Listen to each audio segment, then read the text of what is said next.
Padian, ¿qué día va a ayunar? De aquí al 10 de septiembre aproximadamente. Usted va a elegir el día, 2 veces a la semana, 1 vez a la semana. Necesitamos formar desde lunes a domingo grupos de personas que estén ayunando y obviamente orando al Señor también. Mañana con los hermanos comenzamos a las 5 de la mañana y le damos duro hasta el 10 de septiembre. Todo el tiempo queremos que vengan a orar a la iglesia. Usted va a necesitar también anotar la hora que va a poder estar orando. Quizás en este sentido ya puede orar en su casa, obviamente, porque trabaja, por diferentes motivos, pero anote el horario que usted tiene a ver si podemos cubrir todo el día de oración. ¿Estamos de acuerdo con eso? Y el día jueves, como comentó la hermana Mili, es el día que hemos decretado para tener un día de clamor. Usted va a traer sus peticiones el día martes, tiene que evangelizar, hablar y decirle que la iglesia va a orar por él. Y ese día se va a orar sobre todas esas peticiones, todo ese clamor va en base a interceder, como decía nuestra hermana Margarita, cumpliendo la ley del samaritano, ayudando a la persona que lo necesite. Aunque no lo conozca, el poder orar, que Dios pueda hacer un milagro. Así que yo le pido que usted también se anote, ese sí, para el día jueves, todo el día queremos ocupar en oración en la iglesia y queremos que esté. Sé que hay chicos, no sé si ya entran en la escuela, estaban algunos de vacaciones, pero sería bueno que haya un buen grupo, no la dejen sola a la hermana Mili, no es necesario que ella esté todo el día aquí, sino queremos que haya distintos grupos a interceder. ¿Estamos de acuerdo, hermano? Y ese día jueves, que es 5, tenemos la despedida de Matías Pesile. Se va para Polonia. Al otro día creo que ya se va, entiendo así, o el 10 se va, pero es el día que está en la iglesia, así que hemos decidido tener un día de despedida para el hermano Matías, así que queremos que esté también, vamos a estar orando por supuesto, pero en algún momento queremos que él pueda compartir su proyecto y que también podamos orar por Matías, que viaja, Dios mediante, a Polonia. Una bendición, que el Señor ya lo llame y que se haya cumplido. Ha hecho una gira bastante importante en este tiempo y creo que el Señor lo está respaldando de una manera muy linda. Y es agradable ver que jóvenes salen al ministerio, ¿no? Creo que es una satisfacción y espero que sean muchos más. Muy bien, el día domingo 9, el otro domingo, ¿qué tenemos? Elecciones. Hay elecciones. Y usted sabe que por ley no se puede hacer reuniones durante el tiempo del electorado. Entonces nosotros vamos a tener la reunión a las 18 horas por única vez este domingo entrante. ¿Estamos de acuerdo? Usted va a ir a votar, a hacer lo que tenga que hacer como la persona civil que le corresponde hacer como ciudadano, y después venimos a la iglesia a orar. Ore al Señor para que las cosas vayan bien, sea en paz, y que lo que va a regir por 4 años nuestro país sea dirigido por el Espíritu Santo del Señor. Hay que orar por las autoridades. Escuchamos en este tiempo a todos, que todos dan promesa, todos cumplen, todos ven defectos, todo el mundo critica, pero la verdad que el que está sentado en el trono es Dios. Y el que va a estar sentado en el sillón de Rivadavia es aquel que Dios quiere que esté. Entonces nosotros como pueblo oramos al Señor para que Dios bendiga nuestra nación. Y bueno, que todo el mundo pueda cumplir con este requisito de ir a votar. Bien, usted sabe que son las elecciones para ver quiénes son los que se van a proyectar para el mes de octubre. Bueno, ya lo sabe, pero necesitamos como nación orar al Señor para que el Señor nos dirija en todo. Muy bien, vamos a la Biblia, Primera de Crónicas, capítulo 21.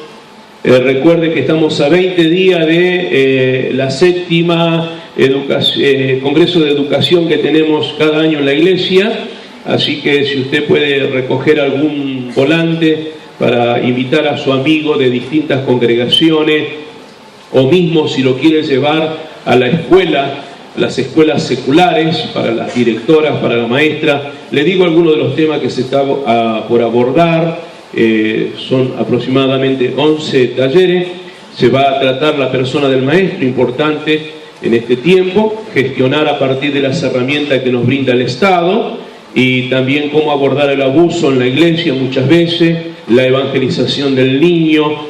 Queremos también ayudar a los adolescentes en la orientación vocacional, también la gestión en el aula, cómo trabajar en tanta problemática que hoy tenemos entre medio de los chicos y cómo meternos en problemas legales, a veces a pesar de miedo o de situaciones que no sabemos.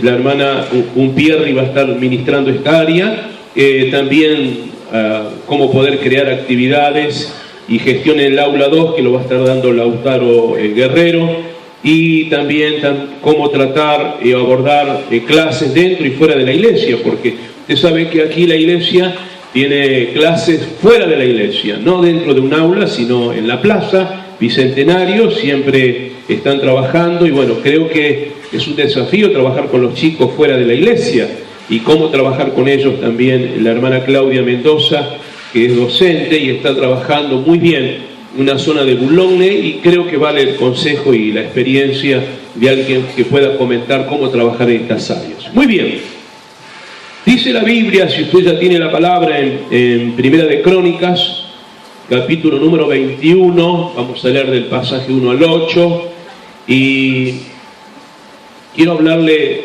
referente a algo que pasa en los seres humanos, la autoconfianza que se tiene muchas veces la persona, y que no te supere la autoconfianza, que realmente puedas depender del Señor, más allá de la capacidad que puedas tener intelectual, verbal, en todas las áreas que puedas desenvolverte, que no te supere esto, sino que realmente puedas seguir confiando que ni una hoja se mueve si no fuera por el poder del Señor. Dice las Escrituras, Primera de Crónicas, capítulo 21, pasaje 1, pero Satanás se levantó contra Israel e incitó a David a que hiciese censo de Israel. Dijo David a Joab y a los principales del pueblo: id y haced censo desde Berseba hasta Dan, e informadme sobre el número de ellos para que yo lo sepa. Dijo Joab: añada Jehová a su pueblo 100 veces más. Rey, Señor mío, ¿no son todos estos tus siervos, siervos de mi Señor? ¿Para qué procura mi Señor esto, que será para pecado a Israel? Mire qué advertencia, ¿no? Mas la orden del rey pudo más que Joab. Salió por tanto Joab, recorrió todo Israel y volvió a Jerusalén y dio la cuenta del número del pueblo a David, y había en todo Israel 1.100.000 que sacaban espada, es el ejército. Y de Judá 460.000 hombres que sacaban espada. Entre estos no fueron contados los levitas ni los hijos de Benjamín, porque la orden del rey era abominable a Joab. Asimismo esto desagradó a Dios e hirió a Israel. Entonces dijo David a Dios: he pecado gravemente al hacer esto, te ruego que quites la iniquidad de tu siervo, porque he hecho muy locamente. Así nomás, hermano. ¿Qué les parece si oramos al Señor? Padre, gracias te damos por esta mañana, por este tiempo que tú nos das, de estar en tu casa, Señor, casa de oración. Gracias por el tiempo, por escuchar, por ver cosas lindas que tú estás haciendo en medio de tus hijos. Pedimos, Señor, que nos des la capacidad de poder vivir acorde a tu soberana voluntad, Dios. Por eso, Señor, pedimos que nos hables al corazón. Bendice en este día al pueblo presente, y aún aquellos que no han podido estar en esta mañana, llegue tu bendición sobre sus vidas y familias. Padre, no dejamos de orar por cada obrero, por cada misionero, por cada hombre, por cada mujer que está haciendo tu obra, que tú les bendigas en este día, Dios. Gracias por los presentes, en el nombre de Jesús por siempre. Amén. Muy bien. Usted sabe que la autosuficiencia en alguna medida es bueno cuando una persona se sabe desarrollar, desenvolver y no tener tanta dependencia de otras personas. Pero a veces se torna un tanto el orgullo de la persona, el famoso no necesito de nadie. No sé si alguna vez lo dijo o lo escuchó, ¿no? Yo me valgo por mis propios medios. Y la definición de la autosuficiencia es suficiente, presuntuoso, orgulloso, jactancioso e independiente. Es una persona autosuficiente desde el punto de vista nocivo, ¿no? No sé si hay alguien de esos en esta mañana, no importa, no estamos para condenar a nadie, pero vamos a criticarlo a David. ¿Les parece? Así nadie se siente ofendido y dice, bueno, por ahí si se identifica a David es pura casualidad, pura casualidad. Entonces, para comenzar, quiero entrar en el texto bíblico, número 1. Dice la Escritura, Satanás se levantó contra Israel. Escuche, contra el pueblo, contra la nación. Pero ¿a quién le incitó? Al rey, al que gobernaba. Hacemos un paréntesis. La hermana Mili dijo que Dios tiene un plan para nosotros. ¿Cuántos creen que esto es verdad? Pero también Satanás tiene un plan para nosotros. Este plan. Y así como estaba gestado el enojo contra Israel para destruirlo porque era el pueblo de Dios, así Satanás se levanta contra la iglesia y por ende las familias. ¿Y a quién va a incitar? Al que tiene la autoridad, porque en este caso el que tiene la autoridad es el rey David.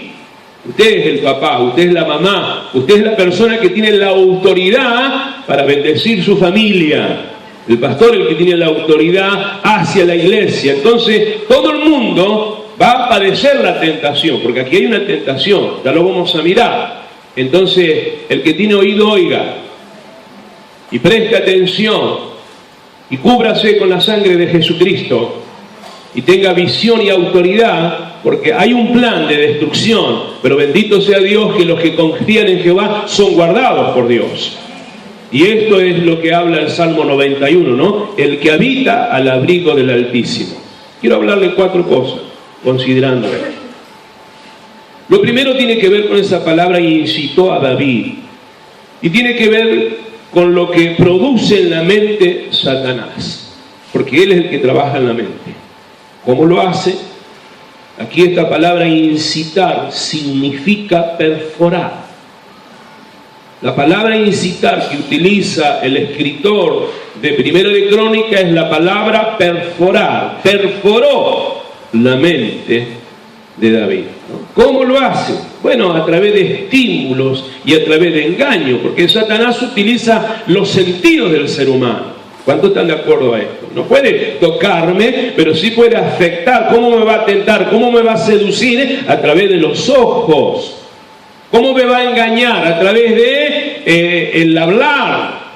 Tiene distintas maneras y formas para atacar al pueblo del Señor. Entonces incitó, trabajó sobre la mente de este hombre, como seguramente trabaja en las mentes de muchos cristianos, llevando cautivo todo pensamiento a la obediencia que es en Cristo Jesús.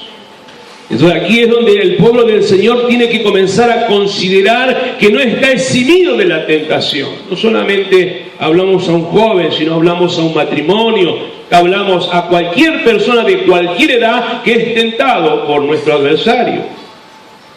Él utiliza diferentes herramientas. Usted recordará en Génesis capítulo 3, pasaje 13, lo que dice Eva: la serpiente me engañó. ¿Cómo le engañó? No, seréis como Dios. Fue un engaño, fue una tentación. Le hizo ver, y dice la Biblia, fue agradable a los ojos. ¿Qué es lo que hace Satanás? ¿No? Tentar. Lo está tentando a David en su autosuficiencia, porque hasta aquí este hombre era un hombre que confiaba plenamente en Dios. Este es el hombre que cuando era joven se fue con una onda a batallar contra el gigante. Tú vienes a mí con espada y lanza, mas yo voy a ti en el nombre de Jehová. Este era el hombre que batallaba confiando plenamente en el poder de Dios y Dios le daba victoria.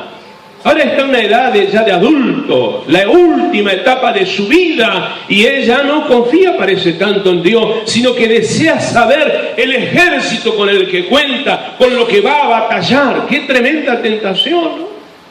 Como muchas veces nos autosostenemos y dejamos las bases de la iglesia.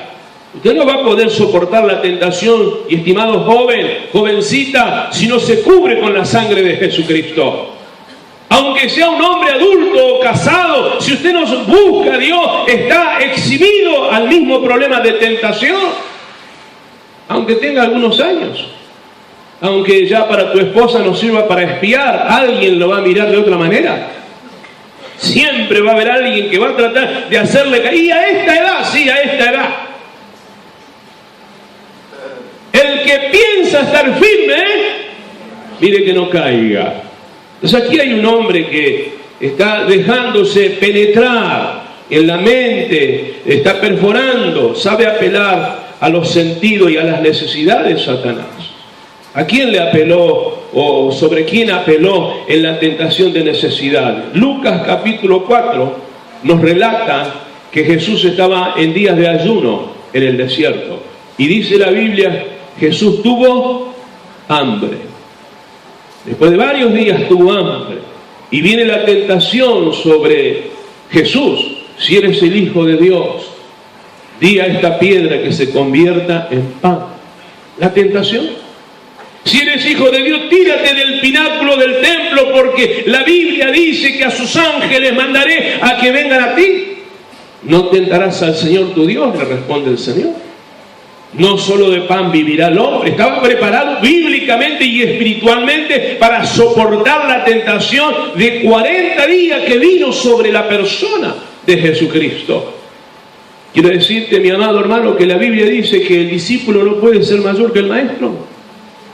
De los que estamos aquí presentes, sin que levante la mano, no hay una persona que no ha sido tentada. Entonces aquí es donde comenzamos a considerar, ¿soy autosuficiente? O cual Pablo dice, me hago débil para que Él se fortalezca en mí. Recordando las palabras de Pablo, mi poder se perfecciona en tus. Y verdad que hay debilidades en el pueblo del Señor. Y ciertamente Satanás las conoce. Ahora, cuando somos autosuficientes, podemos cometer el error de este hombre. El orgullo y la vanidad en el hombre y la mujer es parte de la tentación de Satanás también. Porque estamos mirando que la autosuficiencia tiene que ver con independencia y orgullo. Cuando hay un sostén económico adecuado, solvencia económica adecuada, cuando empezamos a tener cierta comodidad en la vida, es como que la gente se va desprendiendo de la necesidad de buscar al Señor. Ya lo dijo el Señor en Deuteronomio, cuando entres a la tierra que Jehová tu Dios te da, no te olvides, no te olvides. Pero ¿en qué aspecto lo dice? Cuando tengas casa, cuando tengas bienes, cuando tengas agricultura, no te olvides. Y que a veces tendemos a eso, no, y no voy al culto. Lo deja que tenga 2 meses sin trabajo. Deja que haya algún enfermo en la iglesia, entre medio de los familiares, lo tenés todos los cultos en la iglesia. Y se consagra, y ayuna, y ora. Parece que somos hijos del rigor, ¿no? Tenemos que entrar siempre en crisis para darnos cuenta que necesitamos de Dios. De una vez busque a Dios aún en la posición cómoda. De una vez alabe a Dios en los momentos que está disfrutando de una buena salud. Disfrute de la presencia del Señor en la posición económica agradable también. Ofrézcale a Dios un culto de adoración, aun cuando las cosas en la casa están bien. Porque siento a veces que usamos mucho a Dios y lo mal usamos a Dios, cuando en realidad Dios está esperando gratitud. ¿Cómo se siente usted como padre cuando sus hijos lo usan? ¿No hay momento que quisiera recibir gratitud de parte de los hijos sin que tengan necesidad de pedirle algo? Y que parece que usted siente que para lo único que están los padres para sostener, cuando en realidad le gustaría de vez en cuando a un papá que haya un hijo que le responda de otra manera. ¿Es así o no es así? Bueno, piense en Dios, que Dios es nuestro Padre. Y que le gustaría que algún día diga, che, hoy está tan lindo el día, el sol está pero tremendo, hoy voy a la iglesia. Ariel, nuestro hijo, dice, en Noruega, cuando el tiempo está feo, la iglesia está llena. Ya sabemos, dice, cuando está nublado y está llena la iglesia, dice, bueno, ¿dónde vamos? Y vamos a la iglesia. Que no sea así en nosotros, sino que realmente siempre estemos agradando a Dios. Algunos se sienten cansados de estar en la iglesia. Buscan hijos, tienen hijos, Dios le entrega hogar, Dios le entrega matrimonio, Dios le da bienes. Claro, ahora yo le pregunto a usted, ¿qué dan los hijos? Trabajo. ¿Sí o no? Lo tiene que llevar al jardín, le tiene que cocinar, le tiene que ayudar a hacer los deberes, tiene que cocinar, tiene que planchar. Encima atender al esposo que por ahí en medio de estos quedado. Y no le quiero decir si es vago, no quiero entrar en ese tema.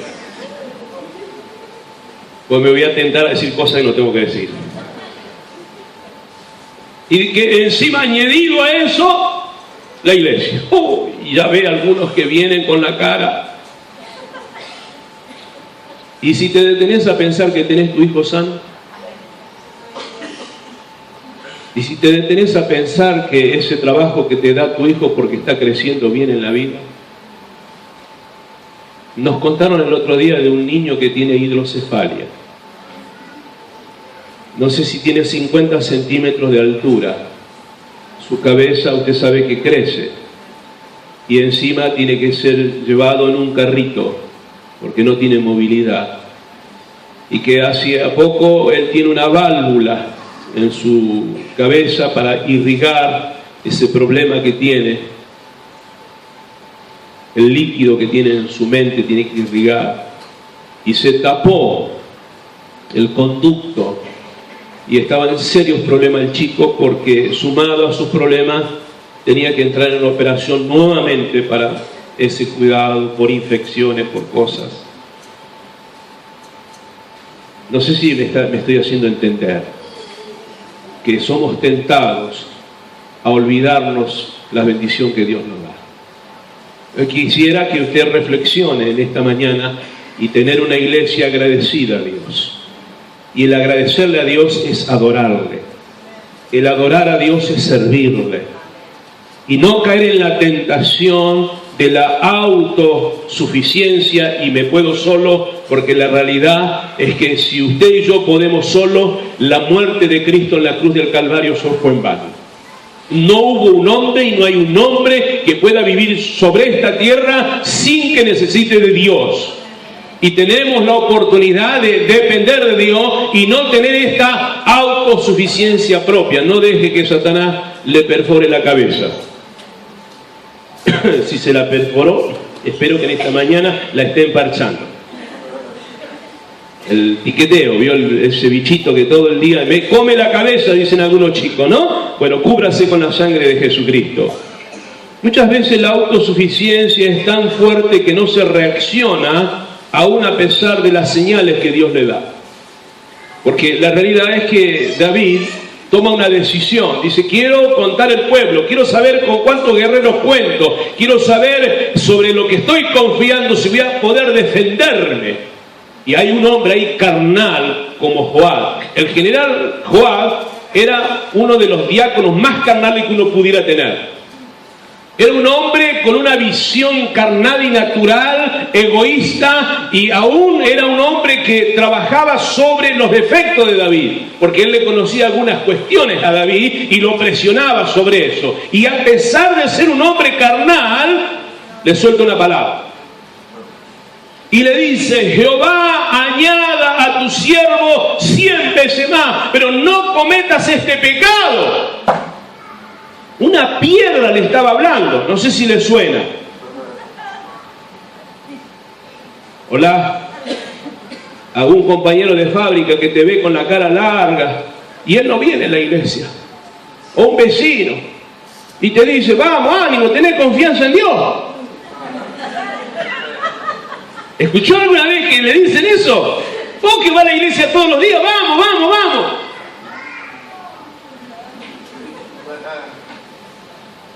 El asno le habló a Balaam. El asno tiene una visión que no tiene Balaam. El asno ve que hay un ángel que está con la espada para matarlo, así que se resiste para ir hacia el camino que quería Balaam, y Balaam pegaba a su asno. Miren qué terco que está a veces el ser humano, que termina hablando con el asno. Yo sé que hay hermanas acá que le hablan a los perritos, le hablan a los gatos. Me hace caso, dice. Es como una criatura. Pero acá es un asno. ¿Por qué me pegás? Le dice. No soy el que te llevo para todos lados. ¿Por qué no me haces caso? Cuánta dureza, ¿no? Yo digo, ¿cómo somos los seres humanos en la autosuficiencia que no nos damos cuenta que Dios nos está hablando? Abra sus ojos y sus oídos en el nombre de Jesucristo. Porque Dios puede hablarle a través de niños. Dios le habla a través de personas que usted menos se piensa. Porque por ahí escucho a veces la gente que dice, Dios no me habla. No, un momentito. Dios te habla a las 24 horas. El Señor siempre te habla. El problema es que el oído está agudizado hacia otro sector y no hacia la soberana voluntad de Dios. Nos desgargantamos, le hablamos, le predicamos. Viene un predicador de afuera, dice lo mismo y dice, ¿cómo me habló Dios hoy? Y yo me arranco los pelos, porque digo, tantos años diciéndole, hermano, confíe en Dios. Y viene, bueno, está bien, porque no somos celosos, pero el problema es el tiempo que perdiste. Ni la tardanza, ni la palabra de un carnal, porque ¿sabe qué? Dice las Escrituras, texto bíblico que leímos hace un momento, que tardaron casi 10 meses para el censo. 9 meses y unos 30 o 29 días, prácticamente 10 meses de censo. Joab lo hizo de mala gana también, porque no estaba de acuerdo con lo que estaba haciendo y tardó. Ahora, yo te pregunto, hermano, si David, que tiene el Espíritu de Dios, que es un hombre que adoraba a Dios, que cantaba a Dios, que tenía su arpa y sacaba salmos que nos bendice, en algún momento tenía que haber reflexionado, pasa un día, pasa dos, pasa meses, en algún punto llega el momento que tenés que reflexionar. Si no hay respuesta, algo no funciona bien. ¿Qué pasó? Que en 10 meses él no reaccionó, sino que persistió en ser testarudo y decir, hasta que no me traigan el censo, no paro. La verdad que somos responsables de cosas que hacemos mal. No le eche la culpa a nadie, porque Dios habla a tiempo y fuera de tiempo. Dios nos habla. El problema es que queremos oír lo que nosotros emprendemos. No queremos oír consejo. ¿Me va entendiendo? Había un joven que quería hablar conmigo y le dije, mira, la única hora que te puedo atender es a las 5 de la mañana. Porque me voy a orar a la iglesia y después estoy todo el día en la iglesia, estábamos edificando el templo. Él era miembro de otra iglesia, pero en algún momento fui presidente jóvenes de él, entonces quería un consejo, porque se quería poner de novio. Y dije, bueno, si querés venir, tomamos en el patio de mi casa a las 5 de la mañana, tomamos mate, verano, y después oramos y yo me vengo a la iglesia a continuar mi tiempo devocional y termino en la iglesia trabajando. Porque era así, por 11 años era nuestro trabajo en la iglesia, venir temprano y edificar donde usted está sentado. Y hermano, ¿sabe qué? Vino a las 5 de la mañana, vio cuando quiere buscarse la novia o el novio, y más si hay trabas. Entonces vino a casa y tomamos mate y arrancó mal, porque me empezó a contar cuánto la quería. Vamos a empezar la conversación de nuevo. ¿Vos querés que te dé un consejo o me venís a pedir que avale lo que vos ya comenzaste? Porque vio que acá la cosa es al revés. Primero se prueba y después se ora. Y después tenemos los problemas que tenemos dentro de la iglesia. No levante la mano, hermano. ¿Para qué me casé, no? Y yo servía tan bien a Dios. Alguien me dijo la vez pasada, cuando estaba ministrándole, que quería divorciarse. me decía, estaba tan feliz soltero. ¿Y qué lo apresuró a tomar una decisión así? La autosuficiencia. El yo sé, el yo creo. Y no escuchamos el consejo, el sano consejo, porque somos testarudos. Ahora las consecuencias después las vamos a mirar. Porque toda persona que toma una decisión fuera de la voluntad de Dios va a tener sus consecuencias. Entonces ruego en esta mañana que la gente que me está escuchando abra los oídos. Y diga, Señor, no soy autosuficiente, dependo de vos. Te ruego que me des dirección en lo que voy a hacer, lo que voy a comenzar, porque la filosofía y el incitar de Satanás me hace creer que está todo bien. Y en realidad no está todo bien, porque todo lo malo que hoy haga para tu vida va a ser el edificio sobre el que vas a edificar y en algún punto vas a tener algunos quiebres. Bueno. ¿Ha oído alguna vez que se mata al mensajero y no la fuente? ¿Vio que se mata al mensajero y no a la fuente? Porque el gran problema que tenía David, que estaba enojado con la información que recibía, porque a él no le agradaban muchas cosas, porque el que le estaba diciendo no lo hagas era Joab, pero Joab no estaba hablando por su propia cuenta, sino porque el Espíritu Santo lo estaba guiando a frenar a su siervo para que no cometa el error. A ver, voy a darle la explicación clara. Le damos un consejo a una persona y no escuchó lo que quería escuchar. ¿Con quién se enoja? Con el mensajero. Cuando en realidad no entiende que Dios le está hablando a través de alguien para que no cometa el error de su vida en el ministerio, en la vida familiar o aún dentro del propio trabajo. Entonces nos enojamos con el mensajero cuando en realidad tendríamos que considerar por qué se habla de esta manera. Otra vez vuelvo con el ejemplo del asno. Es obvio que el asno no sabía hablar. Ahora, ¿se da cuenta usted el enojo tan grande que tiene Balaam, que no reacciona, que el que está hablando es Dios a través del asno? Porque le hace hablar al asno. Yo tengo una estima alta, así que no me hago problema, pero me voy a comparar con el asno. El asno le está hablando. Si usted no entiende, entonces vaya a la Biblia y vea, si el asno habla, es realmente porque hay una fuente que está produciendo que el asno hable. ¿Me entendió esta parte, hermano? Bueno, gracias por su entusiasmo. Vamos a lo tercero. Y ya lo dejo en paz para que no se enoje, porque algunos ya se están enojando. Hay arrepentimiento, pero las consecuencias vienen. Porque la verdad que dice el texto bíblico que David se arrepintió. Después de los 10 meses, después de recibir la información, los soldados que tenía, le vino una tristeza, el corazón compungido, y él dice, cometí un pecado. Que Dios me guarde, que Dios me perdone. Hay arrepentimiento, y es genuino. Y esto es bueno, hermano. Cuando nosotros nos arrepentimos de nuestros malos actos. Espero que se haya arrepentido en esta mañana mientras está escuchando una parte de las Escrituras y no se queje más, porque el primer pecado es quejarnos. Somos una nación quejosa cuando tendríamos que ser agradecidos a Dios todos los días. Todos los días tendría que agradecerle a Dios. Mire, a Carlos lo iban a achurar en China. Ya lo querían abrir. Gracias a Dios que él buscó de Dios. Y hoy estamos dando gracias a Dios. No solamente que no lo tocaron, sino que Dios lo está sanando. Ahora, ¿por qué los chinos lo querían achurar? Primero porque le quieren sacar plata. Creo que eran $2.000 por día. Así es así, Fabi. Es caro. La salud en China es cara. La salud en Noruega es cara.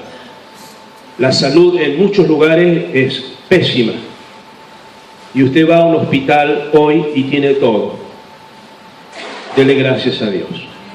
Es que la gente no quiere esperar. ¿Vio cómo es el argentino? Llega a un lugar y quiere que lo atiendan ya. A ver, los que tienen obra social, ¿no esperan la obra social también? Y no, la burocracia del hospital, perdón.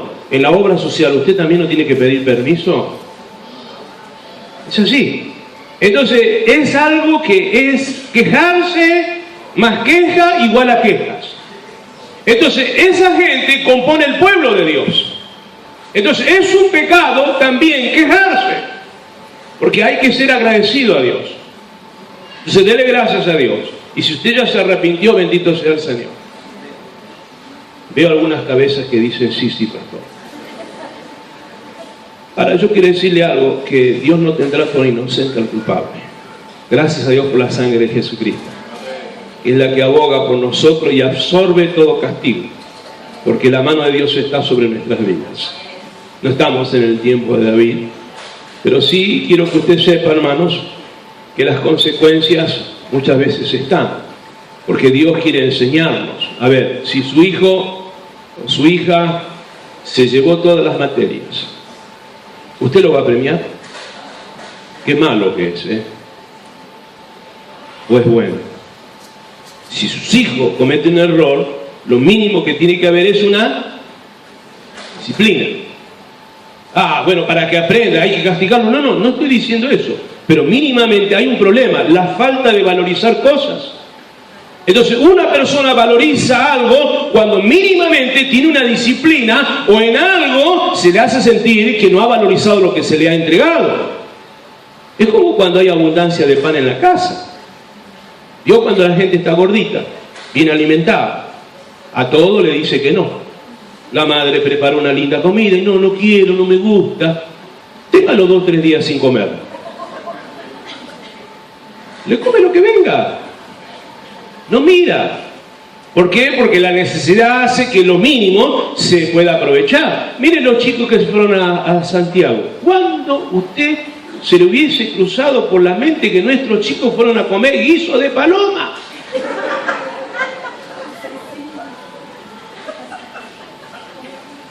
Y este es el comienzo. Este es el comienzo. Si usted lo ve, ahí muestra las comidas de India. Vaya a la India un ratito y vea, y que le ofrezcan las comidas. Usted no sabe. Conozco unos misioneros que están en China que comieron, creo que perro, pensando que era otra comida. Por un accidente comieron perro. Fue un accidente, estaba rico. Pensó que era cordero asado. Rico estaba el perrito. Si usted entiende, Dios nos ama tanto que las consecuencias vienen sobre nuestras vidas. Hombre más importante que Moisés en esta tierra no lo hay. Hombre que hablaba cara a cara con Dios no existe. Moisés era el que hablaba con Dios cara a cara. Sin embargo, dice la Biblia que por no haber hablado a la peña y haberla golpeado, Dios le dijo: por cuanto no me glorificaste, por cuanto golpeaste, no entrarás a la tierra prometida. ¡Ah! ¡Qué disciplina!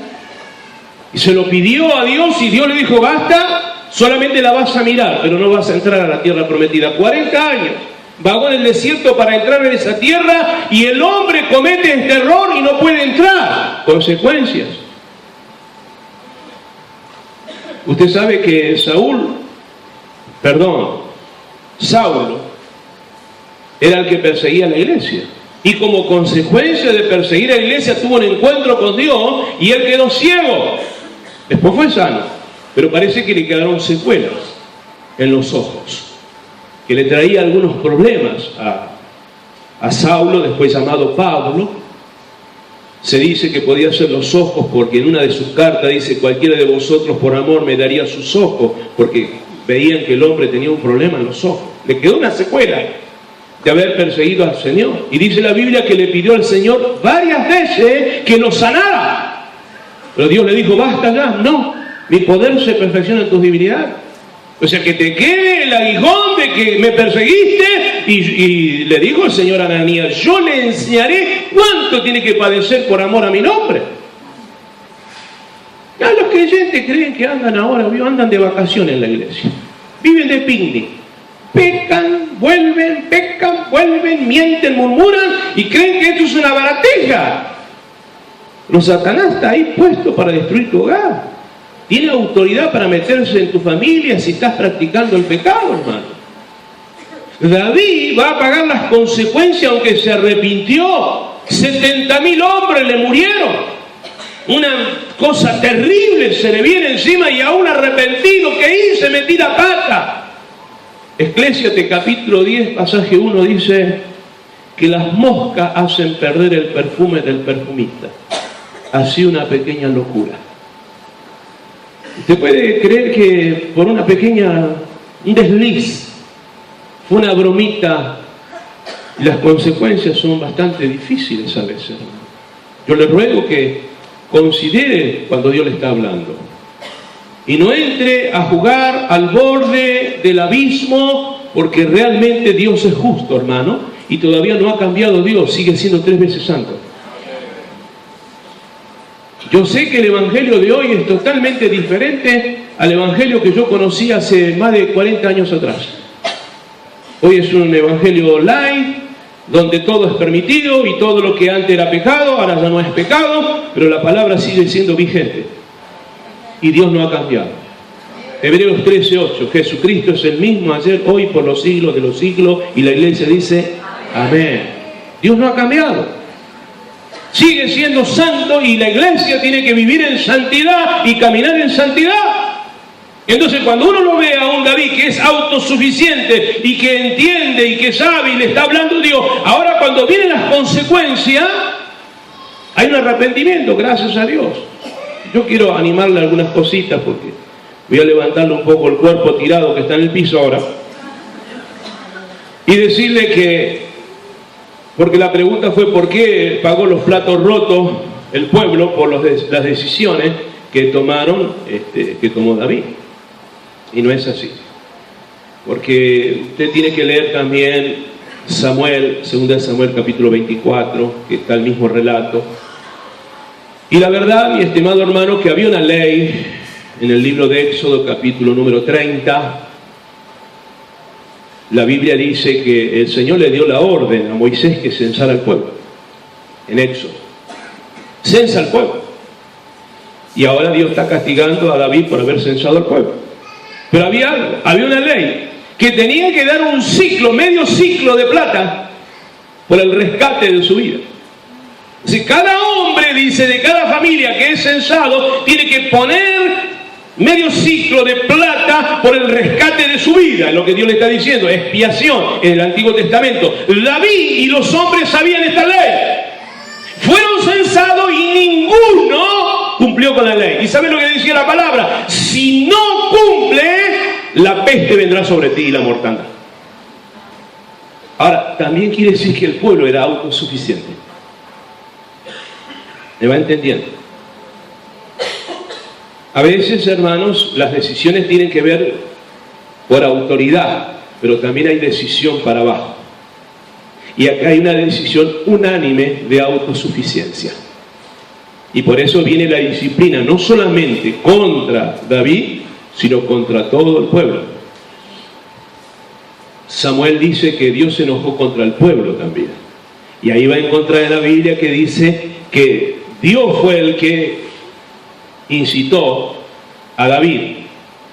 Dios permitió que Satanás, ya que usted tiene cobertura personal, ya que usted es autosuficiente, ¿qué dice Dios? Bueno, vamos a sacarte un ratito esa cobertura, a ver qué hace. En realidad Dios nunca saca la cobertura, nosotros salimos de su cobertura, nos alejamos de la cobertura del Señor. Entonces ahí está el león buscando, ¿no? ¿Cómo nos alejamos? Cuando hacemos lo que queremos. De la puerta del templo para afuera, usted hace lo que quiere. De la puerta de su casa para adentro, hace lo que quiere. Ahora, las consecuencias, la persona la vive, pero porque son decisiones. Así que gracias a Dios, porque Dios es perdonador. Viene la etapa de la restauración. Lo cuarto, viene la etapa de la restauración. Y en la etapa de la restauración, dice las Escrituras que Dios, porque Dios es rico en misericordia, cuando el ángel venía matando, porque iba a matar todo Jerusalén, cuando venía matando, dice la Biblia que Dios le dijo al ángel que tuvo misericordia, dijo, detén tu mano. Y ahí se paró el ángel Cuando se para el ángel, David alza sus ojos y los ancianos y tiene una visión de darse cuenta de lo que estaba pasando. Que no era una peste casual, sino que venía de la mano de Dios. Y pudo ver con sus ojos la mortandad y pudo ver con sus ojos la disciplina que había sobre la vida de Israel. Mi amado hermano, el arrepentimiento es una de las etapas que tenemos que tener, pero también tenemos que abrir los ojos para comprobar las consecuencias de nuestros errores. No se haga el distraído ni tampoco el superado, sino que observe el daño que se puede ocasionar en una familia, en la vida de una joven, en la vida de un joven cuando comete un error. Me va siguiendo, no quiero entrar mucho en este tema, pero creo que usted me entiende lo que le trato de decir. Cuidado, que malos actos hacia personas no es simplemente ¿qué va a hacer? No, mire las consecuencias, abra sus ojos y vea lo que puede ocasionar en una familia. Por eso tenemos que tener tanto cuidado en nuestras decisiones, porque a veces la gente dice es lo que yo quiero, es lo que yo hago y lo que a mí me parece, considerando que no está afectando a otros. Y la realidad es que eso habla de mucho egoísmo. Mal que le pese, estimada esposa, sus decisiones pueden traer secuelas sobre la vida de sus hijos. Estimado varón, las cosas malas que tú haces no es tu persona, traes consecuencias sobre tus familias. Gracias a Dios, porque ¿sabe dónde se detuvo el ángel? En Arauna. Era un jebuseo que pertenecía a las tribus cananeas que fueron destruidos en aquellos tiempos por Josué. Quedó algunos de ellos. Arauna tiene una era, tiene un lugar, tiene un espacio en su familia donde el ángel, oh casualidad, se detiene en ese lugar. Y no es casualidad, porque usted tiene que indagar y leer la Biblia. El lugar donde se detuvo el ángel fue Moriah, el monte Moriah. Para el que lee la Biblia ya entiende lo que le quiero decir, pero al que no lo leyó, hoy le explico. El monte Moriah es donde Abraham ofreció en sacrificio a su hijo Isaac, que es tipo de Cristo. La restauración viene por fe, porque Abraham fue un hombre de fe, y él está ofreciendo a su único hijo en sacrificio, que es el tipo de Dios y de Jesucristo. Entonces, cuando el ángel pasa por Moriah, Dios, que tiene memoria, halla en ese terreno fe, porque donde pasó un hijo o una hija de fe, Dios se va a acordar de la familia. Y aunque errores comete David, siempre va a haber un Abraham que detenga la mortandad. Aunque errores haya cometido, si usted reacciona y tiene fe, Dios va a sanar sus generaciones. Curiosamente, el monte Moriah, donde se detiene el ángel por orden de Dios, donde se ofreció a Isaac años atrás, se levanta el templo, porque ahí se edifica el templo. Usted va a encontrar en Segunda de Crónicas, capítulo número 3, pasaje número 3, que Salomón empezó a edificar el templo en el monte Moriah, el famoso templo de Salomón. Impresionante, ¿no? Usted dice, Dios, ¿cómo puedes convertir una mortandad en una bendición? Porque lo que pasó a ser muerte, lo que pasó a ser dolor, terminó siendo una bendición. Esto es lo que Dios hace cuando restaura, pero hay una previa, le acabo de mencionar, el arrepentimiento. Si tú tienes arrepentimiento de los pecados que cometes, en Cristo hay restauración. En Cristo hay restauración. Dios es el que restaura el matrimonio. Dios es el que restaura la vida de los jóvenes. Dios es el que restaura el ministerio y la iglesia, porque la sangre de Cristo está abogando, cual el espíritu de Abraham que quedó allí plantado por fe y que hizo detener el ángel. Y lo maravilloso, la Biblia dice que allí se levantó un altar primeramente a Dios. Porque quiero decirte, mi estimado varón y mujer de Dios, que si hay arrepentimiento y quieres restauración, la restauración comienza por la adoración a Dios. Tienes que levantar el altar de tu vida. Tienes que volver a la oración, tienes que volver a la lectura de la palabra, tienes que volver a la alabanza y la adoración todo el tiempo en el Espíritu a Dios, tienes que volver a hablar en lengua en el nombre de Jesucristo. Aquí vemos que Arauna, que tiene otro nombre aquí, el nombre que tiene es Jebuseo y el nombre que aparece en Samuel tiene que ver con la palabra hebrea. Entonces Arauna, cuando lo ve al rey David que viene, y él ve también lo que está pasando, que hay un ángel que está detenido ahí con la espada desvainada, ya sabe por qué, porque hay un acto de fe. Dios le dice a través del profeta Gad que levante un altar, que levante un altar. ¿Y sabe lo que dice David? Quiero esa propiedad. Y Arauna le dice, tómelo, le doy la propiedad, le entrego los animales, haga sacrificio a Jehová. Y yo me pregunté por qué David no lo aceptó, porque ahí está la palabra donde siempre decimos, no le daré a Jehová cosa que no me cueste alguna, ¿no? Mi amado hermano, aunque Arauna tuvo un entendimiento de ver algo, él era un cananeo, un mundano. Usted no puede recibir ni tener una mezcla mundana y recibir cosas del mundo para ponérsela en el altar del Señor. ¿Me entiende lo que le digo con eso, hermano? Porque a veces queremos tomar cosas del mundo para ofrecerlas a Dios, o puertas que se nos abren como que es parte de la vida cristiana, y en realidad, hermano, las cosas de Dios no se mezclan, ¿eh? El agua con el aceite no se mezcla. No podemos hacer un altar. En aquel momento le vinieron a Nehemías, Sanbalat y Tobías y le dijeron, bueno, vamos a edificar con vos el altar. Dijo, no podemos mezclar las cosas, no, esto lo vamos a hacer nosotros. Está hablando de un pueblo puro que le ofrece a Dios lo mejor, no lo que me sobre. Puedo darle algunos ejemplos, pero creo que usted me entiende perfectamente lo que le trato de decir.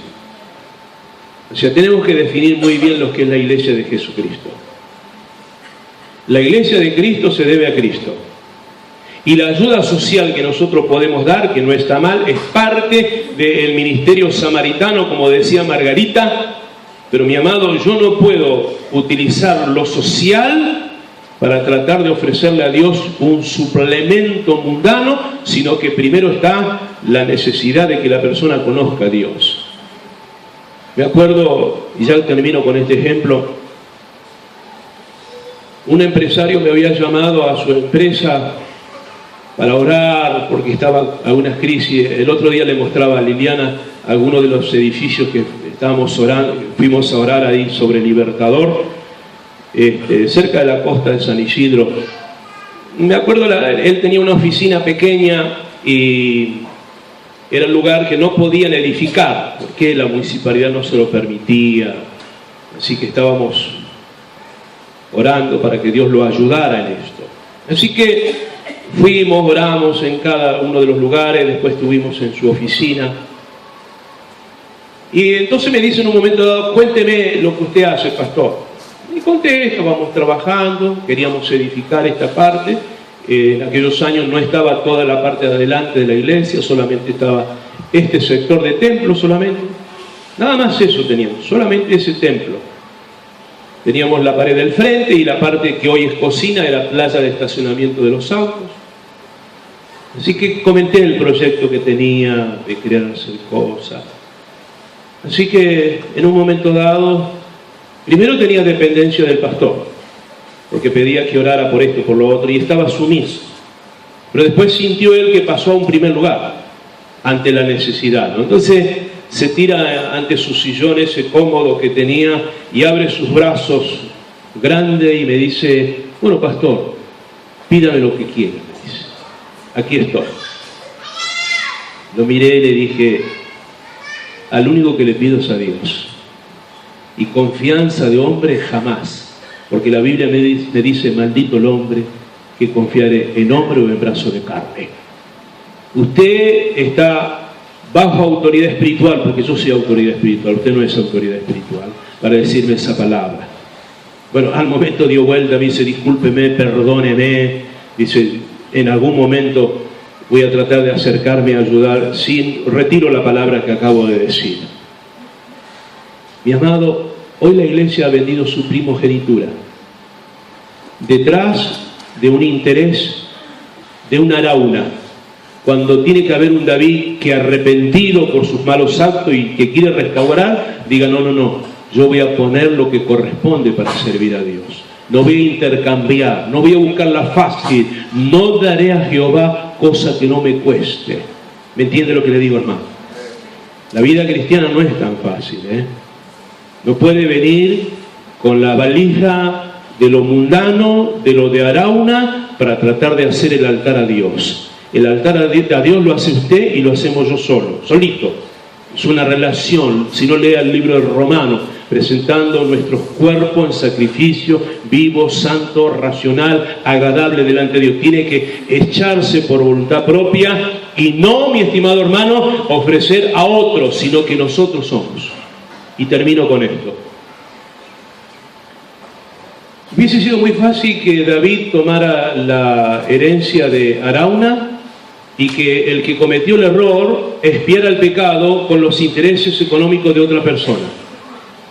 ¿Qué digo con esto? No busque excusarse con los problemas de su niñez, de su infancia, como para justificar algunos errores. Hágase cargo de sus errores. ¿Sí? Porque por ahí me surge que yo sé que usted necesita y estamos dispuestos a ayudarle, le habilitamos psicólogo, lo que usted quiera, para ayudarle en algunas áreas de su vida, pero no haga responsable a papá y a mamá de los actos que usted hace. Ni la formación, ni la cultura.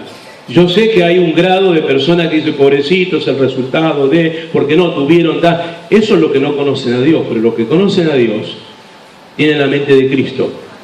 Y tienen que entender que las decisiones son personales y las relaciones con Dios son personales. Así que lo que está diciendo David, no, mi problema es personal y lo voy a solucionar. Así que yo pongo, y puso el dinero, pesó los ciclos que tenía que poner, compró la herencia y ahí ofreció a Dios un holocausto. Y hermano, póngase de pie, tenemos la Santa Cena. Quiero decirle esto como para cerrar el mensaje. A partir de la vida de David, él tuvo hijos, muchos hijos, herederos. Uno de ellos fue el heredero al trono, el caso de Salomón. Él era el comienzo de lo que iba a ser la línea mesiánica para que naciera Jesucristo. Si usted lee el recorrido de toda la vida desde David hasta la persona de Jesucristo, muchos reyes descendientes de David cometieron pecados horrendos y como consecuencia Israel fue destruida, fue llevada cautivo. Pero ¿sabe lo que dice la Biblia? Que Dios dijo, por amor a mi siervo David no he destruido, porque hubo un David que se arrepintió, restauró, hizo altar, y su hijo hizo el templo. Y a partir de ese momento, toda la línea davídica, aunque con defecto, se mantuvo porque hubo un David que supo hacer las cosas. ¿Habrá algún David en esta mañana presente que aunque con errores en la vida diga, Señor, dejo de ser autosuficiente y aunque errores he cometido, levanto un altar en esta mañana y compro con mi propia vida el rescate, el precio, entrego mi vida para que a partir de ahora mi simiente, ¿está escuchando? Mi simiente sea bendita en ti. Que pasen los años y de estas familias presentes salgan muchos hijos con bendición a esta amada nación. Buenos ciudadanos, buenos obreros. Si Dios saca pastores, que sean buenos pastores. Si saca evangelistas, que sean buenos evangelistas, sanos. Y que usted haya sido la causa de haber detenido la mortandad porque le ofreció a Dios sacrificio. Amén. Amado Dios, Mira los corazones de la iglesia, tu pueblo, tus hijos, de los que estamos presentes. Todos nos llamamos redimidos, porque hemos sido rescatados por ti, Señor. Un día